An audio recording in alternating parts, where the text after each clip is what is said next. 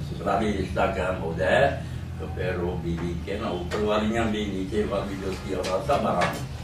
مگر مسئلہ پیدا ہو گیا کہ اگر کسی نے زنا کیا توبہ یا شہوت سے چھوا، جیسے اس لڑکے کے بارے میں آتا ہے کہ اس نے شرارت کی، زنا نہیں کیا مگر شرارت کی، تو اس کے بارے میں پھر مفتی حضرات نے کہہ دیا کہ نکاح جو ہے نا اس کی ماں کا ٹوٹ گیا، ہوتی کی ماں جو تھی اس کا نکاح ٹوٹ چکا. اب اس کا خاوند اس کو نہیں رکھ سکتا کیونکہ بیٹے نے جب اس کو چھو لیا. آپ کے لیے کیسے لا رہی حنفی حضرات کی کتابوں سے نا یہ فرق نہیں، مگر یہ فتویٰ ٹھیک ہے. پہلے سے بھی کئی لوگ کہتے ہیں غلط، یہ فتویٰ کوئی نہیں. اگر کوئی زنا کرے، بدکاری کرے، اس طرح لڑکا یا باپ بھی جو معاذ اللہ کہتے ہیں اٹھا، اس کا ہاتھ شہد سے لا کے اٹھا تو اپنی بیوی کے لیے تھا، مگر نا رات کی تاریخی میں میرے بیٹی کو ہاتھ لگ گیا، اس کا ارادہ کوئی بات نہیں تھا، شہوت تو بیوی کی اس کا بھی کاٹ. انہوں نے نا خاندان برباد کیا.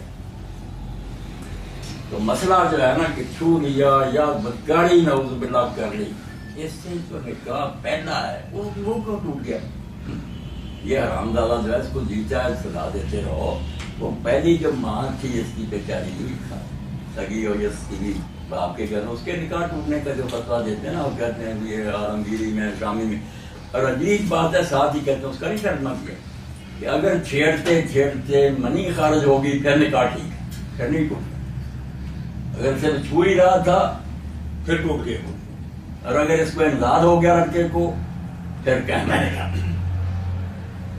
دیکھیں آپ کہ جب وہ حد کو پہنچ گیا پھر نکاح کہنا ہے، ویسے چھوا کوئی مسئلہ نہیں بالکل. اب مسئلہ کیا؟ ادھر دوسرے کچھ حضرات ہیں جو کہتے ہیں کہ کسی عورت کے ساتھ جنا کیا کسی آدمی، اس کا بیٹا اس کے ساتھ نکاح کر سکتا. جنا کیا تھا مگر بیٹے کے لیے حلال یا اس عورت کی ماں حلال ہے، نکاح پر کوئی اثر نہیں. یہ دونوں انتہا ہیں. سمجھو مسئلہ حنفیوں کا بھی غلط ہے کہ پہلا نکاح خامخواہ ٹوٹ گیا، اور یہ جو ہے کہ باپ بدکاری کر چکا یا بیٹا، اب اس کا باپ یا اس کا بیٹا اس عورت سے نکاح کر رہی ہے، بے حیائی کی بات ہے کہ باپ نے بھی پیدا. تو حل کیا؟ برا نہ مان کہ جا بھی سکتے جا برسات میں جو فیصلہ بنایا وہ متوازن ہے کہ نکاح سے پہلے اگر ایسا ہوا تو پھر وہ دوسرے کو بدوار مسئلہ، کسی نے جنا کر لیا اس کا بیٹا یا اس کا بھائی جو ہے نا کوئی دوسرا اس سے نہیں نکاح کر سکتا، بالکل وہ ماں کی طرح وہ ہے نکاح کے پہلے کی بات. اس وقت بات کیا سچی ہے کہ اگر باپ نے یا بیٹے نے کسی سے جنا کر لیا تو پھر آپ دوسرا اس عورت سے نکاح نہیں کر سکتے. مگر نکاح کے بعد اگر ہوا ہے تو پھر اس حرام زادے کا پھر جو ہے جتنا جی چاہے بڑھاؤ، وہ عورت جو پہلے کی بیگنا نکاح میں ہے اس کا نکاح نہیں. یہ بالکل صحیح اور سچا مسئلہ ہے، عقل کے مطابق ہے اور دین میں اس کے خلاف کچھ. یہ جو حدیثیں انہوں نے لکھی نا جی فتاوی جان ان کے تو ہم ذمہ دار نہیں. کتابوں کا حال آپ نے دیکھ لیا کہ اگر شہوت سے منی خارج ہو جائے چھیڑتے پھر نکاح ٹھیک ہی ٹھیک ہے، اور اگر صرف چھیڑی ارادے ٹوٹ گیا ایسے فضول مسئلے جو ہے نا عالمگیری میں شامل نہیں. مگر جو حدیثیں انہوں نے لکھ لی نا کہ اللہ کے رسول علیہ السلام نے بھی یہ فرمایا اور صحابہ نے بھی یہ فرمایا. دیکھتے ہیں من نظر الی فرج امرأۃ بشہوۃ حرمت علیہ امھا وابنتھا. ہانی کہتی ہیں حضور نے فرمایا کسی عورت کی شرمگاہ کی طرف شہوت سے کسی نے دیکھ ہی لیا تب اس عورت کی ماں اور بیٹی جو اس سے نکاح کرنا اس کے لیے حرام، صرف شہوت سے دیکھ لیا. دوسری طرف اسی لعنت کا آیا. یہ بھی میرے بھائی کوئی حدیثیں نہ ان کا گزار ہے نہ خیر ہے. اسی لیے ساری عمر گزار کر مولانا عبدالرحیم لکھنوی رحمۃ اللہ علیہ حنفی کی وصیت کر گئے کہ فقہ کی کتابوں میں جو حدیثیں ہیں ان پر ذرا اعتبار نہ کریں. میری عمر گزر گئی، میں حنفی ان کے پر لکھتے یہ حدیث کو نہیں جانتے، سنی سنائی باتوں کو حدیث کہتے ہیں. حدیث کے لیے محدثین کی طرف رجوع کرو، ان کا پانا ہے، وہ جانتے ہیں حدیث کون صحیح. اور یہ جتنی ہے نا یہ ساری خود حنفی عالم اللہ اس پر رحم کرے، مگر وہ بڑا منصف اور نیک لوگوں نے لکھا، دیوبندیوں نہیں کہ اگر صوفی نہ ہوتا تو منصف نہیں ہو سکتا، پھر متصم ہوتا. وہ ہے علامہ جمال الدین زیلوی طریقہ میں، وہ ہے گاؤں میں زیلہ. اس وقت دنیا جہان کی کتابیں کافی ہمیں نہیں ملی، اس کو اللہ جانے کس طرح. اس نے پھر ہدایہ پڑھنا 4 جلدوں میں نصب الرایا جو حدیثیں اس میں ہیں ہدایہ میں ہماری چھوٹی کتاب میں وہ کہاں ہے. ان کا مقام کیا ہے، صحیح ہے صحیح. اور ساتھ ہی جو دوسرے لوگوں کی حدیثیں تھیں کہ شافعی جو کہتے ہیں حدیث، ان کے پاس کیا؟ اتنا انصاف کیا کہ دوسرے فریقوں کی حدیثیں بھی ڈھونڈ کر لے گیا اور اپنی بھی لکھی، جو نہیں ملی اس کو کارنامہ دے. یہ نہیں دنیا کی کسی کتاب میں موجود. اور جو ملی ہیں ان پر پورا تبصرہ یہ صحیح ہے، اس نے یہ راوی اتنی اعلیٰ کتاب. امام ابن حجر رحمۃ اللہ علیہ جنہوں نے بخاری کی شرح لکھی انہوں نے اس کا خلاصہ تیار کیا. اس کا چھوٹا سا خلاصہ رکھنا چاہیے. لمبی بحثوں کو سمیٹ کر پھر الدرایا 2 جلدیں جو کی جا سکتی ہیں اس میں اکٹھی کرنی ذیلی کی محنت. وہ کتاب ہر عالم کو چاہیے کہ ساتھ رکھ کے وہ بتاتا ہے یہ حدیثیں ہیں ابھی کہ یوں ہی بس کہہ دیا حدیث میرا نہیں. حدیثیں صحیح غلط کے لیے اس نے جو طریقوں میں جھگڑے ہیں اگر رفع دین کرنے والے ہیں ان کی جو اس نے اکٹھی کر کے کہ یہ جو اپنے پلے تھا وہ بھی لکھا اور اس میں کہا یہ کمزوری. تو یہ جو نوریہ کا فتویٰ ہے نا بالکل بے بنیاد اور کمزور ہے. ان کا نکاح بالکل ٹھیک ہے. وہ سیدھا لڑکا جو حرامی جو تھا شرارت کرنے والا لعنت ہو اس پر، ماں کا نکاح نہیں ٹوٹا. وہ بیچاری کیوں پریشان اور باپ اس کو کیوں نکالے. بات واضح ہو گئی. چلیے اس میں کوئی ایک کمی سوال رہ اور- گئی تھا. جی انشاءاللہ ایک سوال اور آئے گا جی انشاءاللہ اس کے بارے میں بھی میں آپ سے پوچھ لوں گا. آدم علیہ السلام کا بھی پوچھو. جی جی اور بھی لے لیں گے. جی السلام علیکم ورحمۃ اللہ. جی وعلیکم السلام ورحمۃ اللہ. ہیلو جی جی السلام علیکم. السلام، یہ سب کیسے ہیں؟ شاہد جی بات کر رہا ہوں. جی شہاب عباسی صاحب مری سے بات کر رہے ہیں. جی مولانا آپ کے مرید ہیں، بڑی محبت کرتے ماشاء ہیں. اللہ خیریت سے رکھے سب میرے بھائی. جی شہاب بھائی بات کیجیے، مولانا سن رہے ہیں آپ کی بات. چلو میں نے سرکار کی آپ سے کہوں کہ کسی چھوٹے چھوٹے 2 سوال کرتے تھے. ایک یہ سوال ہے کہ یہ جو میں نے کسی کو پوری بات سنا تھا کہ جواب تو کہ اس میں ڈر گیا ہوں کہ وہ یہ کہتے ہیں کہ کسی ہے کہ یہ مفہوم ہی سکتا ہے کہ مفہوم یہ ہے کہ نمبر پہ جو 3 دفعہ ہو گیا آمین کہا. مجھے بہت زیادہ تو کن بات پہ آمین کہا تھا. جبریل امین نے جو بات کہی تھی جس پہ نبی کریم صلی اللہ علیہ وسلم نے آمین کہا تھا ممبر پہ چڑھتے وقت، وہی سوال ہے آپ کا؟ جی جی بالکل. چلیں ٹھیک ہے مولانا جواب دیتے ہیں. سمجھ گئے بالکل وہ حدیث پاک مشہور جی ہے. بالکل مشہور ہے. اللہ کے رسول علیہ السلام منبر کی 3 سیڑھیاں تھیں. پہلے زینہ پر تشریف لے گئے تو آمین کا، دوسرے پر تیسرے. لوگوں نے بعد میں پوچھا کہ آج آپ نے اللہ کے رسول علیہ السلام جو کام کیا پہلے تو کبھی نہیں کیا. سیڑھیاں چڑھتے گئے آمین کہتے گئے. تو آپ نے فرمایا جب میں سیڑھیاں چڑھا تو جبریل علیہ السلام منبر کے پاس آ گیا. 3 باتیں انہوں نے کہی ہے کہ سیڑھیاں پر چڑھتی جاتی میں پھر آمین کرتا رہا. ایک تو انہوں نے کہا کہ جس شخص نے رمضان المبارک کا مہینہ پایا پھر نہیں بخشا گیا. اس سے پیدا نہیں اٹھ اٹھایا، نہ روزے رکھے نہ توبہ کی. رمضان گزر گیا مگر اس کی مغفرت نہ ہوئی، راجع نہ. اس کا بھی یہ فائدہ بالکل بد نصیب کم بخت ہے، رسوا ہو گیا. ایسا قیمتی موقع بتواتا. اور ایک فرمایا کہ اس کو والدین دونوں یا ایک ماں یا باپ بڑھاپے میں ملے اور وہ ان کی خدمت کا کبھی بخشا نہیں گیا، وہ بھی بڑا بڑا ایسا ہی ہونا. تیسرا وہ جس کے سامنے کسی بہانے میرا یعنی اللہ کے رسول علیہ السلام کا ذکر آیا مگر اس نے مجھ پر ضرور نہیں دیکھا، اس کے لیے بھی آپ نے بس دعا کی ہے. تینوں موقع بہت قیمتی ہیں. رمضان ملے بخشش کا زمانہ، والدین جو نجات کا باعث، اللہ کے رسول پر دوسری ضمانت ہے کہ حضور حفاظت کریں گے. تھوڑا سا آپ نے انصاف پر کر دیا کہ صبح اور شام 10 مرتبہ پڑھ دیا کرو تو تمہارے لیے میری شفاعت کرنا حلال ہو جائے. حفاظت کرنے کے عباسی صاحب بات واضح ہو گئی. درود شریف کے ساتھ اتنی بات سمجھنی چاہیے نا. ہاں یہی حدیث تھی نا جس کے متعلق آپ استفسار فرما رہے تھے. اچھا اس کے علاوہ کوئی سوال آپ کے ذہن میں ہو؟ نہیں اور کوئی سوال تو نہیں ہے آپ کے ذہن میں؟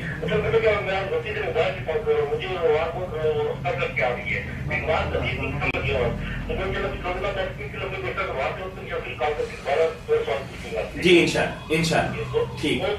چلیے بارک اللہ. چلیے بارک اللہ. ایک سوال یہ دوست نے بھیجا ہے. کال لے لیں پہلے. جی السلام علیکم ورحمۃ اللہ. جی سن رہے ہیں آپ کی بات, تھوڑا اونچا بولیے, آپ کی آواز آ رہی ہے ہم سے. اچھا, میں اسد اقبال بات کر رہا ہوں اسلام آباد سے. جی جی, مولانا سے کتنا سوال کرنے کی اجازت ہے؟ آپ کر لیں, ایک آدھ تو کریں گے نا کم از کم. زیادہ سوال کرنے میں بخاری صاحب خلل دماغ کا نتیجہ ہوتا ہے. ایک وقت میں زیادہ نہ کریں, بس حد سے حد تین کے اندر ہی رہا کریں, پھر تو کام بڑھ جاتا ہے نا. بہت سارے لوگ مشتاق ہوتے ہیں کہ وقت ملے تو ان کو وقت نہ دینا یہ بھی ظلم ہوگا نا آپ کا. آپ بس تھوڑے سے کر لیں, پھر دوسرے بھائیوں کو موقع دے. ٹھیک, پوچھیے بھائی. اچھا مولانا, ایسا ہے کہ میں نے آپ کی کافی ویڈیوز دیکھی, کافی لیکچر سنے, تو اس میں سے کچھ سوال پیدا ہوئے ہیں. اول تو یہ کہ آپ نے یہ جب وضو کے بارے میں جو ہے کام فرمائے تھے, اس میں آپ نے ایک حدیث کا حوالہ دیا حضرت عائشہ رضی اللہ عنہا کے حوالے سے. جی جی, وہ سن رہے ہیں آپ؟ ہاں ہاں بالکل سن رہے ہیں سر, بالکل سن رہے ہیں. اس میں آپ نے کہا کہ انہوں نے جو سوری کر کے دکھایا وہ محرم کے سامنے تھا اور آپس میں پردہ تھا, لیکن ایشو یہ ہے کہ آپ نے کہا تھا کہ ناف سے لے کے گھٹنے تک پردہ ہے, اور یہ آپ نے ساتھ یہ بھی کہا کہ ہماری جتنی بھی محرم ہوتے ہیں ان کے لیے پردہ اتنا ہی ہے. تو یہ مجھے کافی حیرت ہوئی ہے, اس کے لیے تھوڑی وضاحت فرما دیجیے گا, کیونکہ میں نے تو جتنے بھی اہل سنت کے علماء کو سنا ہے انہوں نے یہ نہیں کہا, انہوں نے کہا کہ گردن سے لے کے پاؤں تک پردہ تھا اس طرح کا. تو وہ تھوڑا سا بیان فرما دیں. دوسرا سوال سر یہ ہے کہ ایک پہ رہیے تاکہ. جی ٹھیک ہے. ٹھیک ہے, آپ جن لوگوں سے ملے انہوں نے یہی کہا کہ سر سے پاؤں تک کا, گردن سے پاؤں. کیونکہ حدیث میں ایسا کچھ نہیں ہے کہ پردے کی مقدار کیا تھی, صرف یہ ہے کہ سر پہ پانی ڈالتے دیکھا, تو ایک نیز کے باقی سارا پردے میں تھی, تو اور سر دیکھنا محرم کے لیے اجازت ہے, لیکن آپ نے کہا کہ نہیں ہاتھ سے دیکھیے, اور پھر آپ نے ساتھ یہ بھی کہا کہ محرم عورت کا پردہ ہی اتنا ہے. یہ کافی حیرت انگیز بات. آپ سنیں, میں نے اس واقعہ کے بارے میں نہیں کہا, دوبارہ سنیں کہ اس وقت حضرت عائشہ رضی اللہ تعالیٰ سے ناف سے گھٹنوں تک تو پردہ تھا, یہ نہیں بات ہوئی. وہ وضاحت کی ہے کہ وہ دونوں جنہوں نے سوال کیا تھا نا وہ محرم تھے. تو محرم کے بارے میں میں نے بتایا تھا, یہ جو نا علماء اگر بتاتے ہیں انہیں مل گیا کہ گردن سے لے کر پاؤں تک پردہ تھا, بسم اللہ, پردہ تو درمیان میں تھا. بات یہ سمجھائی تھی کہ اگر اس سے زیادہ بھی بدن ننگا ہو نا آپ کا, تو محرم عورتیں جو ہیں ان کا جو پردہ ہے وہ وہی جب مرد کا مرد سے پردہ, ناف سے گھٹنوں تک یہ دیکھنا محرموں کے لیے حرام ہے. باقی اگر ضرورت کے تحت گھر میں اگر دوپٹہ اتارا ہوا, قمیص جو ہے چھوٹی یہاں تک بازو ننگی ہے, ٹینڈیاں ننگی ہیں, یہ آپ کہتے ہیں سارے اہل سنت, نہیں سب اہل سنت مانتے ہیں, بلکہ اہل سنت میں سے جو بہت پکے ہیں نا اہل حدیث, وہ تو اس سے بھی زیادہ کہتے ہیں, اس کا میں ذکر نہیں کروں گا کہ محرم کا بہت تھوڑا پردہ, زیادہ نہیں چھیڑنے کی ضرورت. محرم بہت بڑی بات ہے. محرم کے بارے میں جو بری نگاہ کرتا حرام تھا نا, وہ محرم عورت ہے جس سے نکاح حرام ہے. حنفی حضرات یہ کہتے ہیں, ان کا کہنا یہ ہے کہ یہ سینے سے نیچے پیٹ, بطن اور ظہر جو ٹوسٹ ہے اور یہ ران ہے, یہ صرف ننگی ڈھاکنی ہے. باقی یہاں سے اوپر پستان وغیرہ ساری گردن ننگی ہو اور پلیاں ننگی ہو, بازو سارے ننگے, اس کو وہ کہتے ہیں بالکل ٹھیک. اور دلیل قرآن سے بیٹا دیتے ہیں نا. بخاری صاحب بات بھی سنے نا, اور ڈاکٹر اسرار صاحب کی بات تو کر لینے دیں, دنیا ساری سن رہی ہے. عورتیں تنگ کر دی اور لوگوں نے بس وہ بیچاری قید میں رہے. میں نے جو پردے کے 4 سٹیج بیان کیے ہیں, ان کو جس نے سمجھا سارا قرآن حدیث لوگ, کہ خامن بیوی کا معاملہ, محرم کا معاملہ, رشتے دار مگر محرم نہیں, بالکل ادنا 4 رہنے کے لیے الگ الگ پردے, سارا سمجھو. تو محرم کے لیے تھانی صاحب نے اور باقی سارے علماء آپ نے دلیل دی قرآن سے دی نا, کہ اللہ کہتا سورۃ نور میں کہ عورتیں اپنی زینت ظاہر نہ کریں سوائے اپنے خاندوں کے, اپنے باپوں کے, اپنے جو محرم رشتے دار.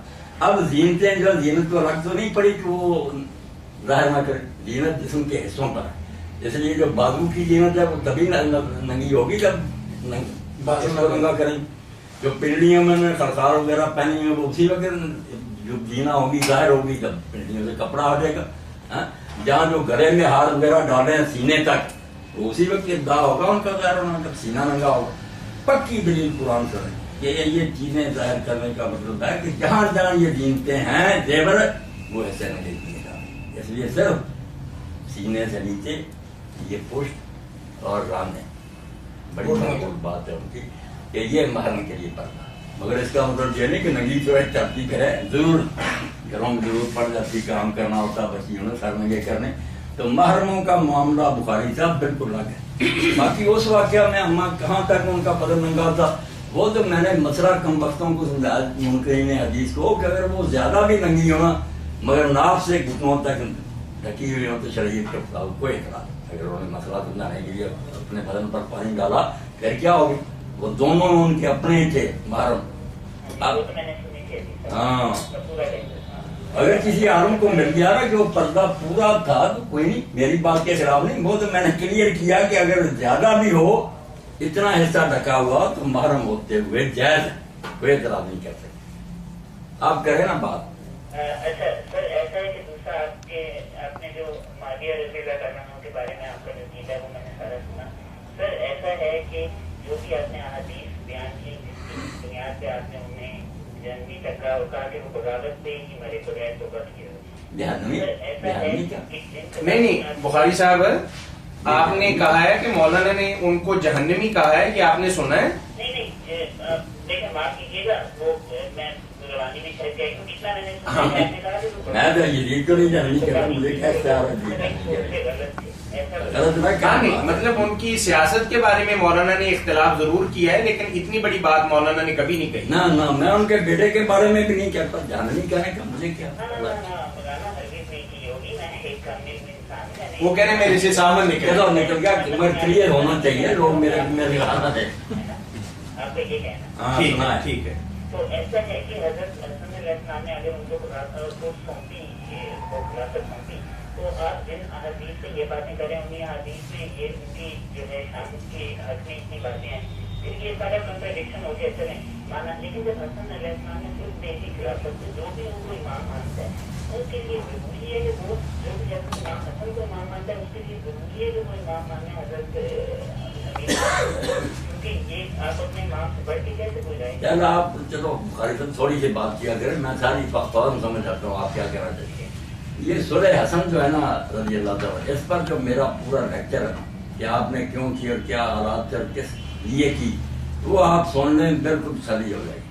صدیوں سے لوگ گمراہ کر رہے ہیں کہ حسن نے خلافت چھوڑ دی اس لیے یہ خلیفہ بن گئے، نہیں۔ مولا علی قاری کہتا جس نادان نے کہا کہ حسن کے دستبرداروں سے معاویہ خلیفہ ہو، غلط کہتا۔ حدیث پاک میں آیا کہ یہ بادشاہ ہے اور بادشاہ بھی ظالم ہے، ملک عزوز کا حضور نے حسن کی جو ہے نا چھوڑنا کوئی انہوں نے پلیٹ پر رکھ کے نہیں کی، پہاڑوں جیسے لشکر کھڑے تھے، حسن تو جنگ کے لیے گیا تھے، مگر جب انہوں نے رشوت دے دی ان کے کمانڈروں کو اور جھوٹی افواہ پھیلا دی کہ کیس تو قتل ہو گیا کمانڈر ان چیف، لشکر میں گڑبڑ پڑ گئی۔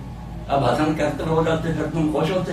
انہوں نے دیکھا کہ ٹھیک میں انہوں نے فرمایا کہ 30 سال بعد ظالم باد سے حوالے کرو اس کا، اور ساتھ ہی پول کھول جائے کہ جو یہ کہتا ہے میں حضرت عثمان کے خون کا بدلہ لینا چاہتا ہوں، اور اسی سے اس نے لوگوں کی آنکھوں میں دھول جھونک لی ہے، لوگ سمجھ نہیں سکے اور سارے کہتے ہیں واقعی یار ٹھیک ہے اس کے چچا کا بیٹا قتل ہوا، یہ فراڈ ختم، اس کو فری ہینڈ دو، پھر پتہ لگے کہ قصاص لیا۔ 20 سال حکومت کی قصاص کسی سے نہیں لیا، بلکہ حضرت عثمان کی بیٹی فاطمہ روئی جب مدینہ گیا اس نے چچا جس بات پر تم نے فساد کھڑے کی اور آپ اس کا نام ہی نہیں رکھا، کہنے لگا آرام سے بیٹھ، اب بھی لوگ اگر مجھ پہ میرے مجھے ہوئے ہیں تو دل سے سب ناراض، مجھے پتا میری حکومت کو نہیں پسند کرتے، تم نئے سے ایسے فساد شروع کرنا چاہتے، صرف حکومت چھینی۔ بتائیں صحابہ کے ہوتے مہاجر انصار کے اگر نہ بھی کچھ ہوتا، معاویہ کا حق بنتا تھا خلیفہ بننے۔ حضرت عمر رضی اللہ عنہ نے کہا جو مکہ کے موقع پر جنہیں معافی ملی ہے طریق، یہ ان کے بیٹے آگے ان کے بیٹے، 3 پشتوں کا اسلامی خلافت میں کوئی حق نہیں۔ یہ تو بدقسمتی سے بیوقوف بنا دیا امت کو، مہاجر انصار بیٹھے رہ گئے، ایک شخص نے خون کا ڈرامہ رچا زبردستی کر حسن نے تو پھر اس لیے حکومت چھوڑی کہ اگر نہ چھوڑوں تو یہی کہیں گے یار اس کا مطالبہ قصاص کا تھا، پردہ ہٹا ہو۔ اور بعد میں 20 سال میں آپ سننے جو پھر اس نے کیا، حج کے ساتھ حج مرتبہ پر مارنا شروع کیا، نص قرآن اور رسول اللہ نے بڑی مشکل سے جاری کیا، گھوڑے برسنے لگے، زکات کھانی شروع کر دی، اور لوگ صحابہ سے جا کر تیکھے جو اس کے دور میں مرے ساتھ میں رہی صاحب کہ دے بیت المال کو دے گی جائے سلطان کیا کرتے، انہوں نے کہا یار تم حوالے کرو تم بڑی ہو جاؤ گے، یہ بولتا ہے۔ نماز کے اوقات اس طرح تبدیل ہوئے کہ لوگ جو شانت جو نا ہونٹوں میں دبانے لگے کہ میں واقعی حضور نے بتا دے یار ایسے حاکم ہیں کہ جو بے وقتن والے، یہ زیاد کا پڑھیں اس کے گورنر کا سارے گورنر آپ خدا کے لیے حدیث کا دفتر کنگالیں، یہ مسئلہ حضرت معاویہ کی ذات کا نہیں، بالکل آپ کا نظام اسلام کا حضور کا برباد کر دیا۔ اس میں کبھی نہیں اخفا کروں گا، نہ چھپاؤں گا، نہ دوستی نہ کوئی جانوی، کوئی بات نہیں صحیح، مگر اسلام کو نقصان ان سے پہنچا، اور ایسا پہنچا آج تک پھر خلافت نصیب نہیں ہوئی۔ ڈاکٹر صاحب صاحب کو کیا پتہ پڑا، میں 2-3 مرتبہ ملا ہوں، کوئی شے خدا کی نہیں آئی ہوں۔ میں نے کہا صحیح حدیثوں کے خلاف تم ان کا دفاع کرتے، بھائی دوستی کون کرتا ہے، جہنمی کون کہہ رہا ہے؟ ہم تو بعد میں نالائق جنہوں نے حرم شریف میں نمازیں پی، شرابیں پی، ان کو بھی نہیں کہتے دوست، خدا نے کو نہیں کیا، مگر حقائق مان نہیں اب اگلا کافی ٹائم انشاءاللہ ہر ہفتے ہم بیٹھتے ہیں۔ آپ خدا کے لیے نا میرے سارے خطبے پہلے سنیں، سنیں، حسن بھی یاد ہے کہ سارا کچھ، اور حسن کا ایک میں بتا دوں رجن، اس سے ہی سارا فیصلہ ہو گیا کہ جب عمر بن العاص نے جو حضرت معاویہ کے دستے رات، انہوں نے کہا معاویہ یہ حسن تقریر نہیں کر سکتا، اس کو خطبہ دینے کے لیے کہو، جب انہوں نے حکومت حوالے کر اس کا پول کھل جائے گا کہ یہ خلافت کا ہے تو بات بھی نہیں کر سکتی، تو حضرت حسن ممبر پر چڑھے، انہوں نے جو خطبہ دیا وہ سب کتابوں سے نکال کر دیا۔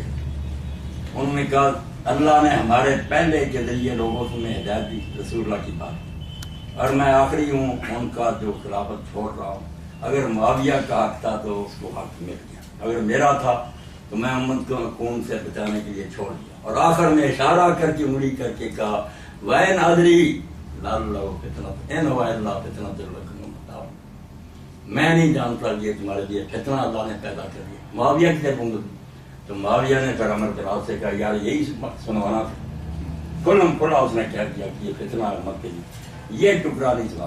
ہر حدیث کی کتاب میں یہ نہ ان کا خطبہ کہ میں نہیں جانتا کہ یہ تمہارے لیے بلا اللہ نے نازل کر دی ہے، کہنے لگا میں یہی سنوانا چاہتا ہوں۔ اس لیے چھپاؤ نہ بخاری صاحب کچھ بھی، جو ظلم امت کے ساتھ ہو چکا، تم کیوں دفاع ان لوگوں کا کرتے ہو، معاملہ اللہ کے سپرد کرو۔ چلیں بہت شکریہ اسد بھائی آپ کا، ٹھیک ہے بھائی۔ ایک بات جو میرے بھائی علی حسین نے بھیجی، خلاصے کے کاغذ، علی حسین تم بھی سن لو۔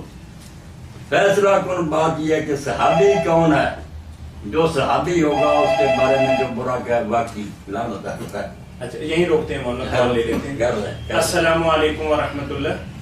وعلیکم السلام ورحمۃ اللہ وبرکاتہ۔ جناب میں شکریہ بتا رہا ہوں۔ جی جی میں تو کسان کی تکلیف ہے جس نال میرے کپڑے بھی خراب ہو جاتے ہیں تے میرے جسم بھی خراب ہو جاتا ہے۔ جی جی تے نماز کے بارے میں میرا یہ دماغ خراب ہے۔ میرے بھائی آپ نا بالکل پورے اطمینان سے نماز پڑھتے جائیں، بے شک نماز کے اندر ہی پیشاب کی دھاریں بہ رہی نا، کپڑے بھی خراب ہو رہے، پڑھتے جائیں۔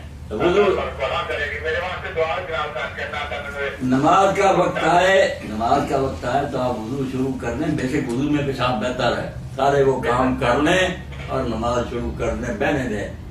آپ کے لیے معافی ہے، نماز نہ میرا بھائی چھوڑے، ہم دعا کو اللہ تعالیٰ شفا دے آپ کو بھی دوسرے بھائیوں کو، نماز پڑھتے ہیں بے شک پیشاب بہتر ہے۔ بارک اللہ۔ جی مولانا آپ صحابی کی تعریف کے بارے میں۔ ہاں، صحابی کی تعریف ساری امت یہ کرتی ہے کہ جو شخص ایمان لایا اس حالت میں اس نے حضور کو دیکھا اور اسی پر مارا، شرط ہے ایمان کی۔ اب ایمان مبشر صاحب اور ساری دنیا مجھے بتلا دے، ایمان نبی جانتا کہ یہ ایمان لایا؟ اللہ تو صاف کہتا کہ تو نہیں جانتا، لا تعلم انہم نعلم۔ مدینہ میں ارد گرد جو لوگ ہیں ان میں پکے منافق ہیں جن کو نبی تو نہیں جانتا، وہ ساتھ رہ رہے ہیں، نبی نہیں جانتا۔ ایمان باطن کی جائے اسلام، اسی لیے کچھ لوگوں نے کہا ایمان لائے سورہ حجرات میں، اللہ نے کہا یہ کہو اسلام لائے، ایمان نہیں تمہارے دلوں میں داخل، یہ صاف کہہ دیں حضور کے زمانے کے لوگ کہ یہ کہو اسلام لائے۔ اسلام کیا جو لوگوں کو نظر آتا، نماز پڑھ رہا، کلمہ پڑھ رہا، یہ منافق بھی کرتے ہیں، دوسرے بھی کرتے، یہ سب کو نظر آتا۔ ایمان باطن کی جائے، ہم نہیں خدا کے بندوں جانتے کون دل سے ایمان لا گئے، کسی کے بارے میں واضح ہے وہ الگ بات، ورنہ امید ہی امید ہے کہ یہ مومن ہوں گے، کوئی پتہ نہیں حوض کوثر کے مصداق ہی نہ ہو جائے۔ یہ کڑوی بات ہے کہ میں حوض پر ہوں گا، میرے صحابہ کی جماعت آئے گی، میں ان عارف ہوں یار وہ مجھے پہچان لیں گے، میں انہیں پہچان جانے پہچان، ثم یحار بینی و بین، پھر میرے ان کے درمیان پردہ ہو جائے گا، میں عرض کروں گا اللہ کدھر؟ جہنم۔ آپ کہیں گے آؤ صاحب یہ تو میرے اصحاب، اللہ کہے گا انک لا تدری ما احدث بعدک، آپ نہیں جانتے آپ کے بعد انہوں نے کیا کرتوت کی۔ پھر آپ نے فرمایا میں عیسیٰ علیہ السلام والی بات کہوں گا کہ جب تک میں ان میں تھا میں ان کے حالات سے باخبر تھا جب تک نہیں اٹھا. اس لیے بھائی صحابی ہونا ثابت ہو جائے، غیب کی خبر مل جائے، پھر برا کہ شیعہ میں آپ سب پتانا، مگر اس کا فیصلہ کون کرے کہ اندر سے ایمان ہے. نبی علیہ السلام سے حدیثوں میں آتا ہے لوگ کہتے تھے آپ کے زمانے کے لوگ کہ فلاں بندہ جو ہے نا اللہ کے رسول اس کو قتل کرے. آپ نے فرمایا وہ گواہی نہیں دیتا کہ اللہ ایک ہے محمد اللہ کے رسول ہے. وہ کہنے لگا صحابی کہتا بلا بڑا شاد تھا تو پڑھتا ہے کلمہ سے مگر اس کے کلمے کا کوئی اعتبار نہیں. آپ نے فرمایا نہیں پڑھتا، فرمایا پڑھتا ہے مگر اس کی نماز کا کوئی اعتبار نہیں. آپ نے فرمایا بس تو ظاہر میں دو کام کرتا ہوں، ان کو قتل کرنے سے اللہ نے مجھے روکا ہے، معاملہ اللہ کے سپرد. اندر سے وہ کیا یہ کہہ یہ ایسی بات ہوگی جو ایٹم بم ہے. ایمان کا پتہ دو تو خدا سے پتہ کر رہا ہے کہ اندر سے ایمان رکھتا. باقی جو عام اصولی باتیں نا جو ایمان آیا نیک عمل یہ کلیے تو بیان ہوتے ہیں. اب کون ایمان لایا نیک عمل اس کا فیصلہ تو قیامت کو سب کے لیے آتا. ان الذین آمنوا وعملوا الصالحات بلکہ رضی اللہ عنہم آیا سورہ بینہ میں کہ جو لوگ ایمان لایا نیک عمل کی اولئک هم خیر البریہ، یہ سب سے بہتر مخلوق ہیں. اولئک جزاؤہم عند ربہم جنات عدن تجری من تحتہا الانہار خالدین فیہا ابدا رضی اللہ عنہم ورضوا عنہ ذلک لمن خشی. ان کا بدلہ جنت ہے جس میں یہ ہمیشہ رہیں گے. اللہ ان سے راضی ہو گیا. یہ سارے ایمان والوں کے لیے، مگر اس میں یہاں تک اترے گا کون کہ ایمان اور نیک عمل. یہ تو قیامت کے دن نظام بتائے. اللہ نے فہرست جاری کی کہ یہ بندے اصول بیان کیا جو ایمان لائے ہجرت کی. آپ دیکھ رہے ہیں جو آدمی ہجرت کر کے مدینہ آیا مہاجر میں کیا صحابی تھا. اگر حضور نے جو خطبہ دیا جو ہم شروع میں پڑھتے ہیں کہ نیت پر عملوں کا دارمدار وہ اس کے بارے میں دیا. آپ نے فرمایا جس نے ہجرت کی اللہ رسول کی خاطر اس کی اللہ رسول کی خاطر ہجرت سے معلوم. جس نے عورت کے لیے کی ہے کہ نکاح کروں یا دنیا لینے کے لیے اس نے جس نیت سے کی وہی پر. وہ عورت کے لیے آیا مہاجر میں کیسی صاحبہ اس کو وہ میں کیس کا عاشق تھا وہ عورت آ گئی یہ بھی آ گئی. حضور کے دور کی بات آپ نے خطبہ دے دیا. اس لیے بھائی معاملہ گول مول رہنے دو کہ جو سچے مخلص نکلیں گے بسم اللہ ہمارے ساتھ کے ساتھ ہیں. جو منافق نکلیں اللہ مجھے گا. یہ ظاہری باتیں جو ہے نا کہ فلاں نے اپنے اوپر چادر حضور کی کفن کے وقت لی تھی بال لیے تھے کچھ نہیں. عبداللہ بن ابی سے زیادہ کس کو پہنایا گیا تھا؟ کرتا آپ نے پہنایا اللہ مبارک اس کے منہ میں ڈالا اس کے لیے بخشی کی دعا دی. صاحب جواب آ گیا کہ نہیں اللہ نے کہا میں نے بس زیادہ نہ کرے دیں بس اس موضوع کو ادا کریے چھوڑ دیں. بات اتنی واضح ہو چکی ہے میری طرف کہ اب نئے نئے سوال ناری حسین کرے نہ بخاری آپ کریں پچھلے خطبے سونے سب موضوع جو ہے نا بالکل کلیئر ہو. ٹھیک جزاکم اللہ اللہ وقفہ تھوڑا کیسے چینج کرنی ہے. ابھی سوال یار جن کے موبائل پہ کال آتی ہے نا میرے بھائی وہ نیچے چلے جایا کریں وہاں کھڑے ہو کے سنتے ہیں تو یہیں سن لیا کریں اس سے کوئی فرق نہیں پڑتا. آپ سارا ٹائم ان کو دے رہے ہیں یہ فون کال جو آپ کے پاس سوال لکھے آپ نے اس کو 3 جواب دے دیے بھائی. نہیں یہ جو آپ کے ہاتھوں میں یہاں سے جو سوال آتے ہیں اہم یہ دونوں جو سامنے بیٹھے سر یہ تو پڑھیں جی بسم اللہ کرو. بسم اللہ ساتھیوں کو. یہ فتاوی آن لائن اسلامی تعلیمات کا پروگرام ہر اتوار عصر تا مغرب آپ کی خدمت میں پیش کیا جاتا ہے. آپ بھی اپنے مسائل کے حل کے سلسلہ میں قرآن و سنت کی روشنی میں رہنمائی حاصل کر سکتے ہیں. کال کرنے کے لیے ہمارا ٹول فری نمبر ہے 08001117777. جی مولانا ہمارے پاس ایک سوال ہے کہ انہوں نے فرمایا کہ امام جلال الدین سیوطی نے اپنی کتاب تاریخ الخلفاء کے اندر یہ بات لکھی ہے کہ نبی کریم صلی اللہ علیہ وسلم نے خواب میں دیکھا کہ ان کے منبر پر بندر ناچ رہے ہیں اور جب یہ خواب دیکھا تو اس کے بعد اللہ کے نبی کبھی مسکرائے نہیں کبھی ہنسے نہیں. کیا روایت یا تاریخی اعتبار سے یہ بات درست ہے؟ تاریخ الخلفاء امام جلال الدین سیوطی رحمۃ اللہ علیہ کی ایسی ہے کچھ قابل اعتماد نہیں جو میرا ملیے.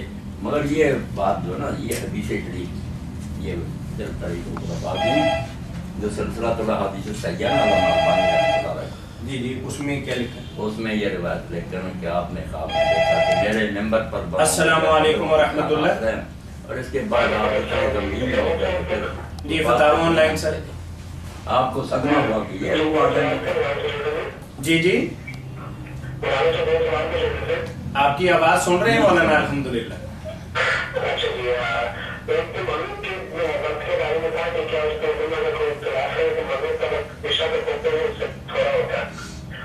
اور دوسرا تھا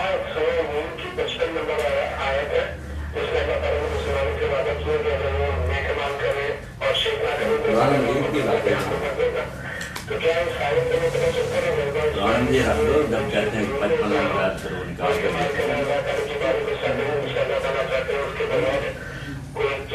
ٹھیک ہے. یعنی آپ کا پہلا سوال یہ ہے کہ نماز مغرب کا وقت کہاں تک ہے، یہی سوال ہے نا سر آپ کا؟ بعض لوگ کچھ کہتے ہیں، بعض کچھ کہتے ہیں. مولانا وضاحت فرماتے ہیں جی آپ کے لیے. نہیں مولانا یہ بھائی کہہ رہے تھے، سوال ان کا پہلے بھی آیا تھا، ابھی ہم پروگرام نہیں شروع کیا تھا. وہ کہہ رہے کہ بعض لوگ کہتے ہیں کہ مغرب کے کچھ دیر کے بعد مغرب کا وقت ختم ہو جاتا ہے، اور بعض لوگ کہتے ہیں کہ عشاء کی اذان تک مغرب کا وقت رہتا ہے. تو یہ کنفیوژن تھی بھائی کو، تو اس لیے ان کا جواب چاہیے. یہی ہے نا سوال سر آپ کا؟ ابھی یہی سوال. نمازوں کے اوقات کا فیصلہ میرے بھائی اذانوں سے نہیں ہوتا. اذان کچھ لوگ اپنی مسجد میں مقرر کر لیتے ہیں، اس وقت دیں گے کو ذرا دیر سے دیتے ہیں، وقت میں گنجائش ہوتی ہے نا، اس لیے اذانیں بھی مختلف وقتوں پر ہوتی ہیں. آپ پوچھیں کہ شریعت میں وقت کیا اور کس طرح مقرر، یہ اذانیں جو ہے نا ٹھیک ہے، اگر کوئی دیر سے پڑھتا تو پڑھے، اس میں کوئی بڑی بات نہیں. مغرب کی نماز کا وقت جو ہے نا یہ شفق کے غروب ہونے تک ہے. شفق ایک لفظ ہے، اس کے غروب ہونے تک، مغرب کی طرف شفق غروب ہو جائے تو مغرب کا وقت ختم ہو جاتا. اب شفق کے بارے میں جھگڑا ہو گیا کہ شفق دو طرح کی، ایک شفق احمر ہے کہ جب سورج غروب ہوتا تو سرخی پھیل جاتی ہے، وہ سرخی 45 منٹ یا 50 منٹ بعد گم ہوتی ہے. یہ سرخ شفق تھی.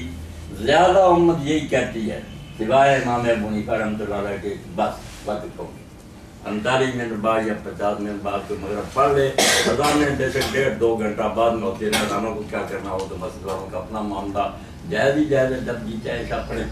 تو یہ 50 منٹ کا بھی یہ شب کے ہم ہاں. اور مگر امام ابو حنیفہ رحمۃ اللہ علیہ کا کہنا بات ساری ہو رہے ہیں نا، پوری بات سن لیں، پھر اگر کوئی کنفیوژن رہ جائے تو ضرور پوچھیے گا. دوسرا موقع بھی تو بیان کرنا، مولانا پوری بات کی وضاحت کریں گے انشاءاللہ آپ کے لیے. پھر اگر کوئی اشکال ہو تو ہم حاضر ہیں. صبر آپ صبر کیا کریں. ساری دنیا سن رہی ہے کہ مغرب کی نماز کا وقت ہے شفق کے غروب ہونے کا. تو میں نے عرض کیا کہ ایک شفق ہے احمر کہ سرخی ہٹ جائے، سفیدی آ جائے، امت کی اکثریت اسی کو دیتی ہے. مگر ایک شخص ابدیت ہے کہ اس کے بعد سفیدی پھیل جاتی ہے، وہ پھر کئی دیر بعد آدھا گھنٹہ بعد تقریباً پھر وہ بھی گم ہو جاتی ہے، آسمان برابر ہو جاتا ہے. امام ابو حنیفہ رحمۃ اللہ علیہ اس کو مانتے ہیں کہ وہ گم ہو تو پھر عشاء کا وقت ہوتا ہے. اس لیے سارے لوگ سمجھتے ہیں کہ بہتر ہے یار 1 گھنٹہ 20 منٹ بعد اگر پڑھ لی جائے تو دونوں مسلکوں کی رعایت ہوگی، آدھے گھنٹے کی تو بات ہے. ورنہ اگر 50 منٹ بعد پڑھ لے تو بالکل سرخی گم ہونے کے بعد پڑھ لے تو عشاء اس کی درست ہے. اور اب حنفی حضرات میں سے بڑے لوگ جو ہے نا صاحب عبدالمختار کہتے ہیں اسی پر ہمارا فتویٰ، اور سارے علاقوں میں ہم بھی یہی عمل کر رہے ہیں کہ سرخی گم ہو جائے نا مغرب. یہ برادر آپ کی بات واضح ہو گئی. اب پوچھ لے جو نہیں وہ نہیں پہلی بات کیا بھائی پہلے سنیے بات پڑھ لیا کریں. مولانا کی جو نماز مغرب کے حوالے سے آپ کا استفسار تھا وہ واضح ہو گیا. کیونکہ اس لیے کیونکہ ہمارا پروگرام جو ہے پوری ورلڈ کے اندر دیکھا جاتا ہے، تو آپ کے سوال کے جواب کے اندر بے شمار دنیا کا فائدہ ہو سکتا ہے. پوری وضاحت تو ہم آپ سے اس لیے پوچھ رہے ہیں تاکہ اگر آپ کی تسلی ہوگی تو باقی دنیا کی بھی ہو جائے گی انشاءاللہ.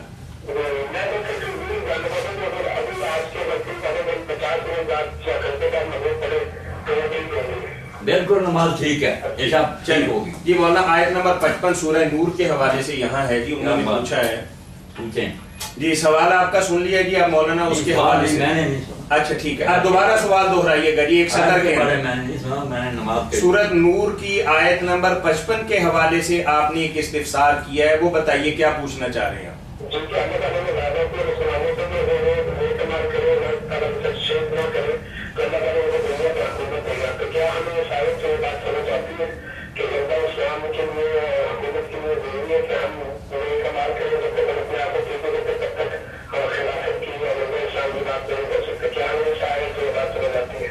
بات واضح ہوگی مولانا. بھائی کہہ رہے ہیں کیا میں عرض کر دیتا ہوں، بھائی یہ کہہ رہے ہیں کہ کیا غلبہ اسلام کے لیے ہمیں نیک صالح ہونا ضروری ہوگا یا اس کے بغیر بھی غلبہ اسلام ہو سکتا ہے؟ یہی سوال ہے نا سر آپ کا. نہیں میں عرض کر رہا ہوں سورہ نور کی آیت ہمارے سامنے آ گئی، پہلے ہم سوال طے کر لیں نا، پھر اس کا جواب آ جائے گا. سوال آپ کا یہ ہے، سوال یہی ہے نا آپ کا؟ ٹھیک ہے سر. جی مولانا کیا بتائیں؟ سوال یہ ہے کہ بھائی کہہ رہے ہیں کہ قرآن کریم میں اللہ وحدہ لا شریک نے یہ بات فرمائی ہے کہ غلبہ اسلام کے لیے تم سب کا نیک صالح ہونا اور ایک خاص طریقہ کار پر جو اللہ اور اس کے نبی نے فرمایا اس پر چلنا ضروری ہے، تب اسلام غالب آئے گا. تو بھائی پوچھ رہے ہیں کہ کیا اس کے بغیر بھی اسلام غالب آ سکتا ہے؟ جیسے ہم نعرے لگاتے ہیں، جلسے کرتے ہیں یا ریلیاں نکالتے ہیں، تو کچھ ایسا بھی طریقہ ہو سکتا ہے شارٹ کٹ؟ قرآن مجید کی سورہ نور کی یہ آیت جو ہے نا، اس میں بیان ہوا تم میں سے جو لوگ ایمان لائیں اور نیک عمل کریں ان سے اللہ وعدہ کرتا ہے کہ انہیں زمین میں حکومت عطا کرے گا جیسا کہ ان سے پہلے لوگوں کو حکومت دے چکا، اور جس دین کو ان کے لیے پسند کیا ہے اس کو ان کے واسطہ قوت دے گا اور ان کے خوف کے بعد اس کو عمل میں تبدیل کرے گا، بشرطے کہ میری عبادت کرتے رہیں، کسی کو میرا شریک نہ بنائیں، اور جو کوئی اس کے بعد بھی کفر کرے گا تو ایسے ہی لوگ تو نافرمان. جی جی اب بتائیں اس آیت کے بارے میں. اس میں تو یہی کہا جو ایمان لائے اور جی مولانا فرما رہے ہیں کہ شرط یہی ہے کہ آپ عمل صالح کریں اور وہی طریقہ کار اڈاپٹ کریں جو قرآن کریم آپ کو بتاتا ہے اور قرآن کریم آپ کو سمجھاتا ہے. اس نظام کو جب تک آپ نہیں اپنائیں گے تب تک غلبہ اسلام نہیں ہو سکتا. ٹھیک بات واضح ہو گئی سر؟ چلیے بارک اللہ. ٹھیک ہے. آپ نے فرمایا کہ جو بندر والی روایت ہے سلسلہ الاحادیث صحیحہ کے حوالے سے آپ نے فرمایا اس میں نہیں آیا کہ رسول کریم علیہ السلام نے خواب میں دیکھا کہ بنو امیہ گیا میرے ممبروں پر اس طرح ناچ ٹاپ رہے ہیں جس طرح بندر. لفظ بنو امیہ ہے اس میں؟ بنو امیہ. ٹھیک ٹھیک گزرے ہیں. تو اس کے بعد پھر آپ نہ مضموم ہو گئے جب تک پھر اس دنیا میں رہنا آپ کو انس سے بڑھ. یعنی یہ روایت بھی درست ہے اور نام بھی جو آپ لے رہے ہیں جس گروہ کا وہ صحیح ہے. بالکل. اگر حوالہ درکار ہوگا نا پھر مسجد میں کہیں وہاں نا سارا سیٹ کرتے ٹھیک ہے ٹھیک ہے نکال دیں گے. ٹھیک ہے. حضور غمگین ہی یہ تختہ اٹھ جائے گا جن کی وجہ سے اسلام غالب آیا وہ نیچے چلے جائیں گے مہاجر انصار، اور یہ مکہ فتح ہونے پر جنہیں معافی ملی ہے ساری عمر مخالفت کرتے رہے حضور کی، یہ غالب آ جائے.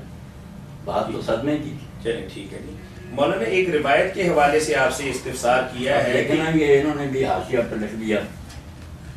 فقہا نے کہا کہ یہ گویا نص ہے خلفائے اربعہ کے برسر حق ہونے کی، ان کی ذات میں اللہ کا وعدہ استقرار بالعرض تمکین دین کو طرح پورا ہو سکا. 4 طریقے. البتہ امیر معاویہ رضی اللہ عنہ اس زمرہ میں شامل نہیں کیونکہ وہ نزول وقت تک ایمان نہیں لائے تھے اور نص میں ان کی جانب اشارہ نہیں. آگے عربی عبارت بھی لکھی ہے ولا يدخل فی معاویہ لأنه لم يكن مؤمنا في ذلك الوقت. جب یہ مولانا جس کتاب سے اقتباس پڑھ رہے تھے یہ ایک مایا ناز اردو کی تفسیر ہے، تفسیر ماجدی اس کا نام ہے. مولانا عبد الماجد دریابادی رحمۃ اللہ علیہ کی یہ تفسیر ہے جس سے مولانا یہ جملے آپ کو پڑھ کے سنا رہے تھے. اگر کسی بھائی کو ضرورت ہو تو سورہ نور کی آیت نمبر 55 کے ضمن کے اندر یہ بات لکھی ہوئی ہے. یعنی مولانا اپنی طرف سے بات نہیں کر رہے، اس کا باقاعدہ ایک حوالہ ہے.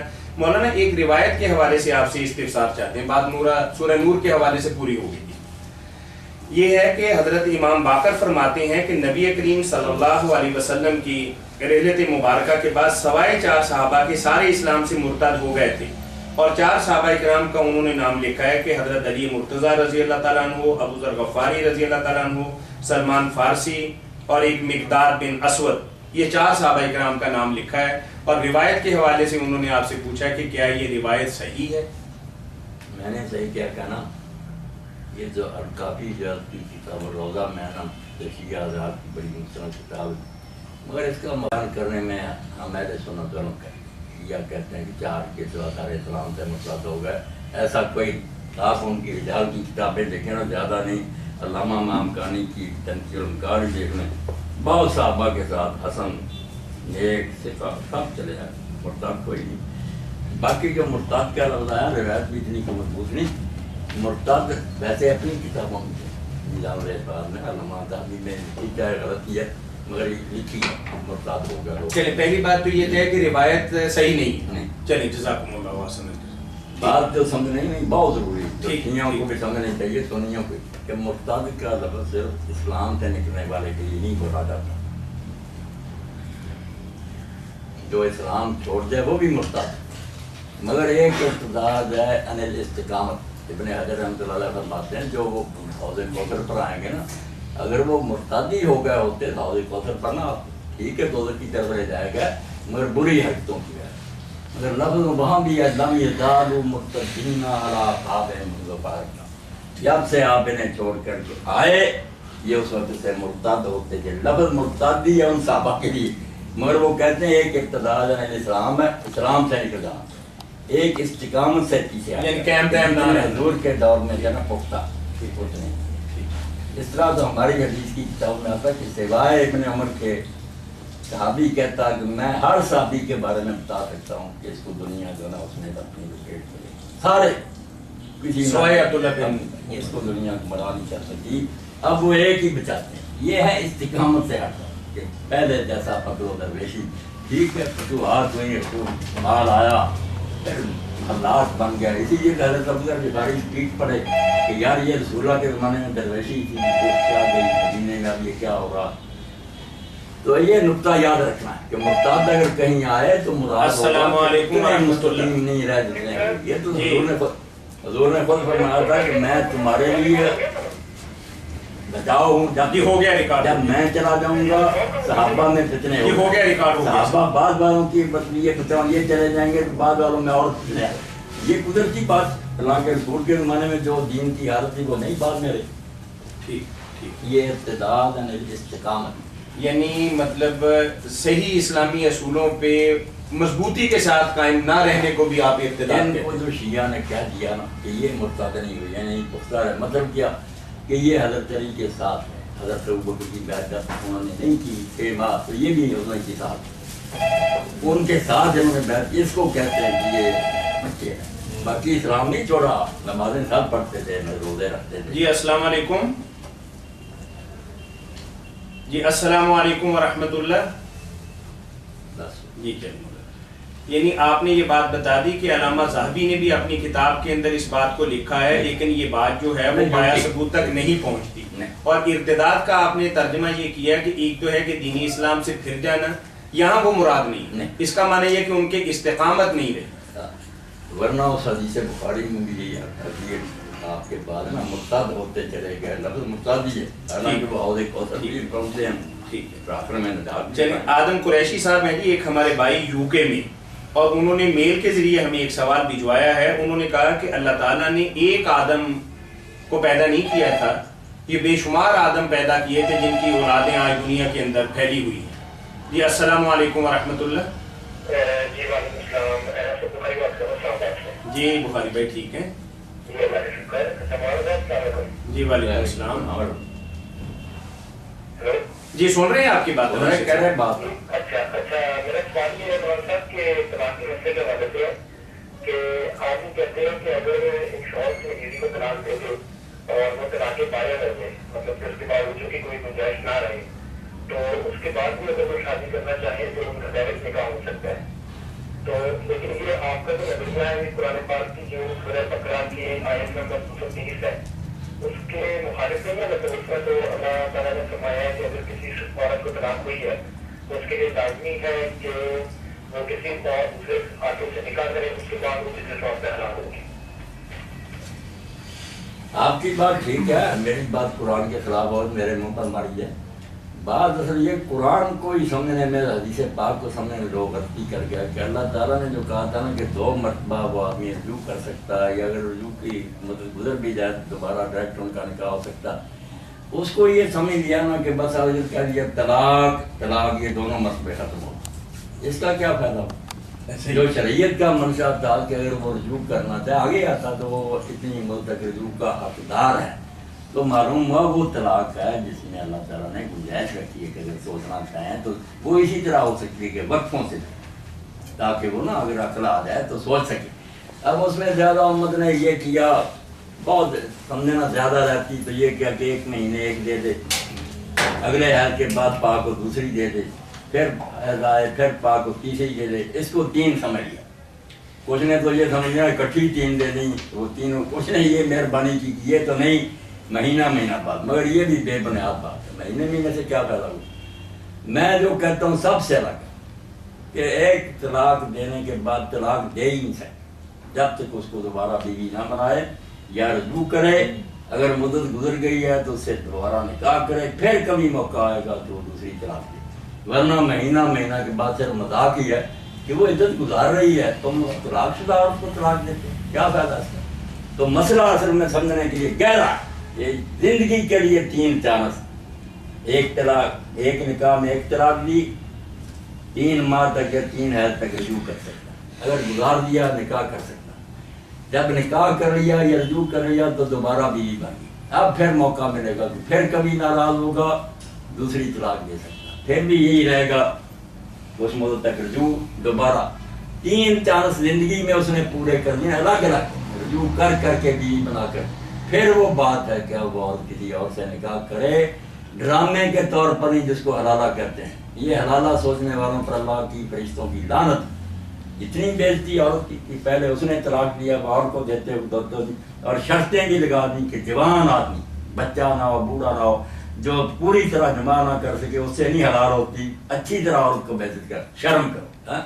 وہ مراد تھا سچا نکاح کہ کس میں کوئی سازش نہیں, کوئی ڈرامہ نہیں, ایمانداری سے اب عورت کسی خاوند کے ساتھ نیک نیتی سے نکاح کرتی ہے بسنا, اور وہ بستے رہیں, پھر بائی چانس ان کا اختلاف ہو یا ان میں سے کوئی مرد ہے وہ حلال ہوگی. وہ تو اللہ نے ایک دیوار کھڑی کی تھی یاجوج ماجوج کی کہ تیسری مرتبہ طلاق دیتے ہو, سوچ لو کہ اب یہ چانس کس طرح ہو سکتا ہے کوئی بسنے کی نیت سے کرے اور پھر یہ مرے یا اس کو چھوڑے.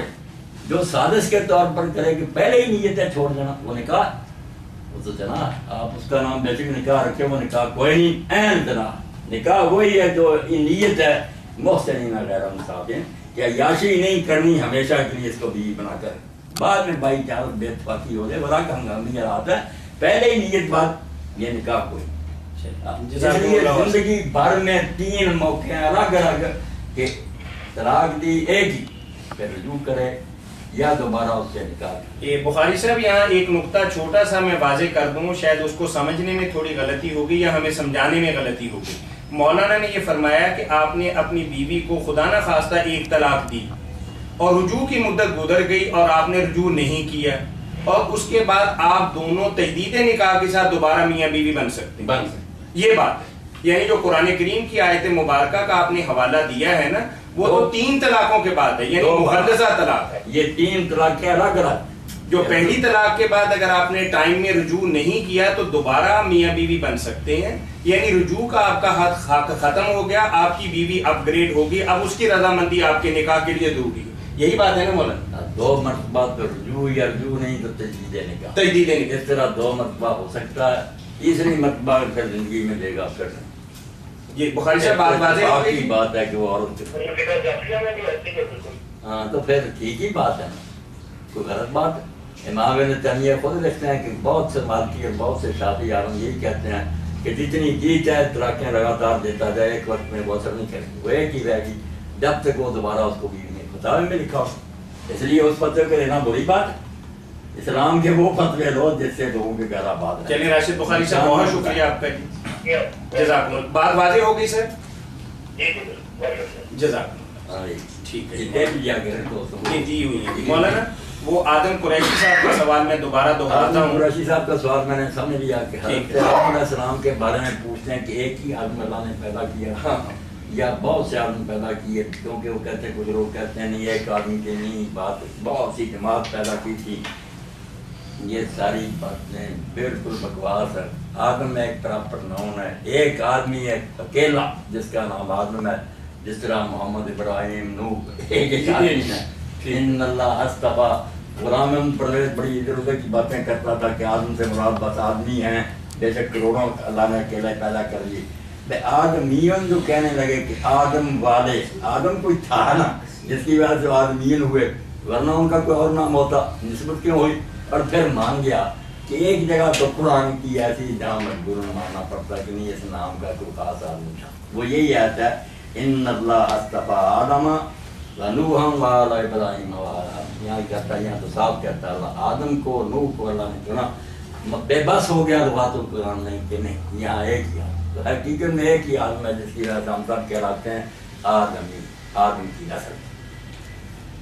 باقی جو حیران ہوتے ہیں نا کہتے ہیں سائنسدانوں نے کیا کہنا، سائنسدانوں کے باپ دیکھتے تو سچ کتنے پیدا ہوا. ایک طرف تو سائنس کا دار و مدار ہے مشاہدے پر، آنکھوں دیکھی بات مان، یہ اندازے لگانا کہ شاید ایسا ہوا بہت سے، یہ سائنس ہے؟ یہ تو کیا اثر آئی ہے؟ سائنس تو ابھی ٹھیک بنتے ہوئے جن لوگوں نے دیکھے ہیں بہت سے آدمی اس وقت ہے. پھر بات کریں سائنس کے معنی کے خلاف ہے کہ بے دیکھی بات. سائنس کا معنی یہ ہے کہ بات مشاہدے میں آئی، جو مشاہدے میں نہیں آتی وہ فلسفے کا ہے، جو قیاس میں ہے وہ فلسفہ. وہ فلسفہ قیاس آرائی خیال وہ ان کی باتیں. آدم قریشی صاحب بات واضح ہو گئی کہ مولانا یہ فرما رہے ہیں کہ آدم ایک ہی تھے جن کا نام بھی آدم تھا، ایک ہی ہستی کو اللہ وحدہ لا شریک نے پیدا کیا، اور آج کے 7 ارب انسان جو ہیں وہ سارے آدم کی اولاد، سارے بنی آدم، آدم کے بیٹے. اور سائنس کی جو بات ہے وہ اس لیے پریکٹیکلی غلط ہے کہ انہوں نے دیکھا نہیں ہے، انہوں نے صرف سوچا ہے، اور سوچنا فلسفے کا کام ہے، سائنس کا کام اور نہیں. نہ یہ سارے سائنسدان ایسا کہتے ہیں، اگر کوئی بیوقوف چاند ایسی بات کہتے ہیں وہ سارے سائنسدان ہیں.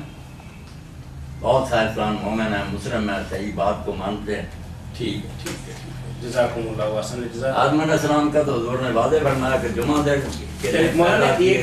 کے دن وہ جنت میں داخل کیے گئے، جنت کے دن اسی دن نکالے گئے، اسی دن بات پائی. جی السلام علیکم ورحمۃ اللہ. برپا ہوگی. جی جی السلام علیکم.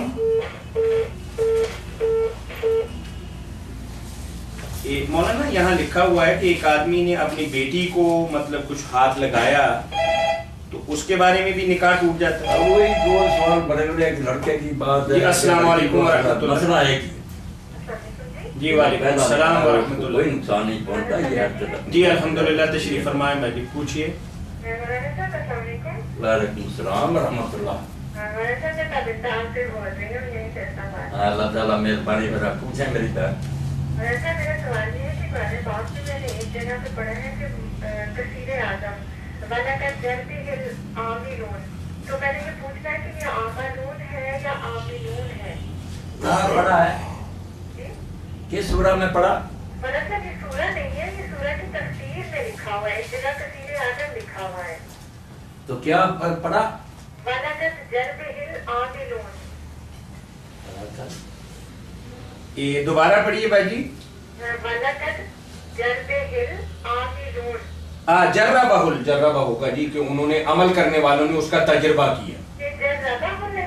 نہیں اب اس کا ترجمہ بھی لکھا ہے ساتھ. نہیں ترجمہ نہیں لکھا، بس اس نے بس اتنا ہی لکھا ہوا ہے. ٹھیک ہے ٹھیک ہے ٹھیک ہے.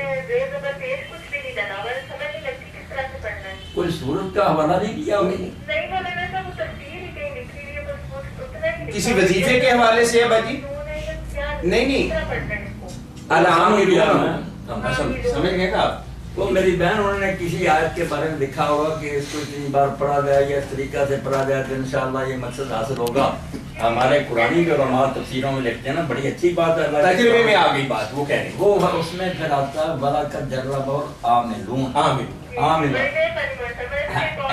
عین کے ساتھ یہ نا عاملون کہ عمل کرنے والے لوگوں نے، عاملوں نے اس پر تجربہ کیا، یعنی پریکٹیکلی کر کے دیکھا کہ واقعی یہ ٹھیک ہے. ٹھیک ہے جی بالکل.